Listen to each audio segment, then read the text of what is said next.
Although she is a marginal character, the female protagonist enjoys life on Earth, so she wants to explore more. The male protagonist thinks angels can't understand, but he says it's not about understanding. He then agrees to change the collar. However, as she touches it, the collar extends chains behind her, forming a golden-haired woman with two colored eyes, wielding a battle axe, ready to attack.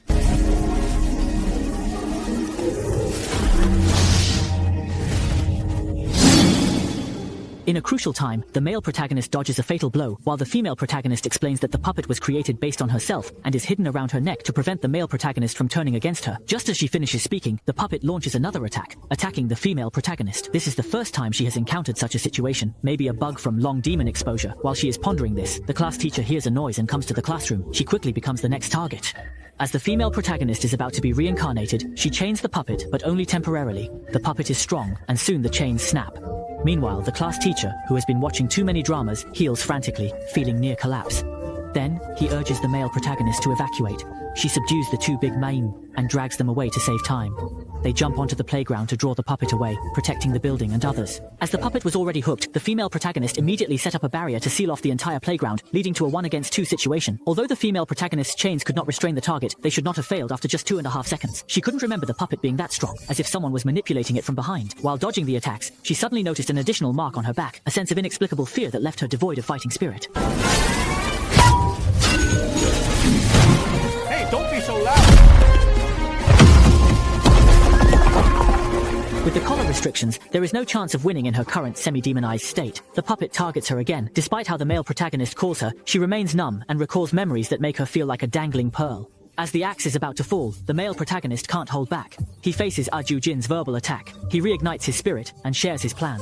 On Tianying's command, he steps forward, punches the ground, raising dust to blind the puppet, and surprise attack. The puppet struck back, hitting his shoulder, part of the heroine's plan. Soon, the real hero appeared. The one who was hit was a clone created by the heroine. Exploiting the target's carelessness, he immediately seized it, leaving the rest to the heroine to finish off.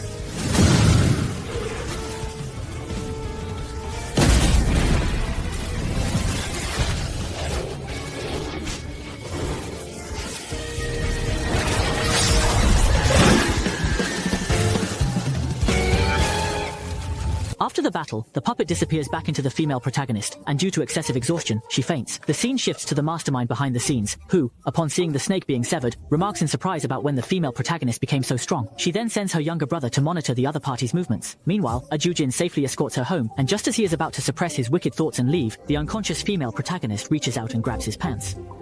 Avoid your grave! The male protagonist is truly at a loss. The female protagonist is clearly lying in bed, desperately trying to keep him from going anywhere. He thought it was time for growth, but he never expected that just as he was about to take action, a cunning Mediterranean old lamp suddenly emerged from the blanket. I don't know about that.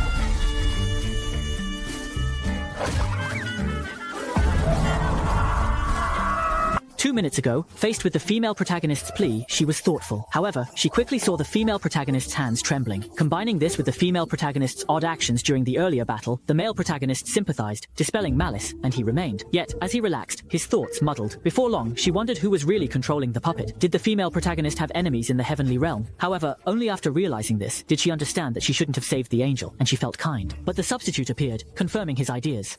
More accurately, this substitute is his desires, enticing Aju Jin to act on Tianying. It explains why he must save her, showing he loves her.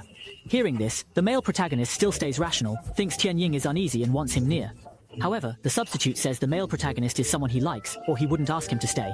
Aju Jin stops resisting. He was ready to reveal the male protagonist his technique, but the next moment, the scene showed his brain shrinking. This class teacher is tenacious. Back in reality, the female protagonist enters the bathroom to shower.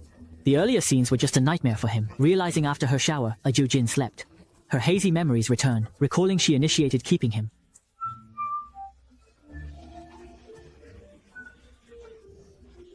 I said, don't come over here, you're not pretty. Grateful for having been saved by him, the female protagonist ultimately cannot bear to ignore him, and takes a medical kit to bandage his wounds. Facing the sleeping male protagonist, she shyly expresses her thanks for the earlier incident. At this moment, she suddenly remembers that she had said she could hug him as a reward. Although it was a joke, the female lead was worried the male lead might be serious, so taking advantage of his dazed state, she planned to play it off, saying she would reward him for his performance today. As soon as she finished speaking, the male lead, in a confused manner, asked for a hug. Tian Ying faced the pit he had dug earlier. With his high self-esteem, he couldn't go back on his word, and he might make even more outrageous demands. Therefore, he had no choice but to grit his teeth and fulfill his promise. Cheerful reading. This novel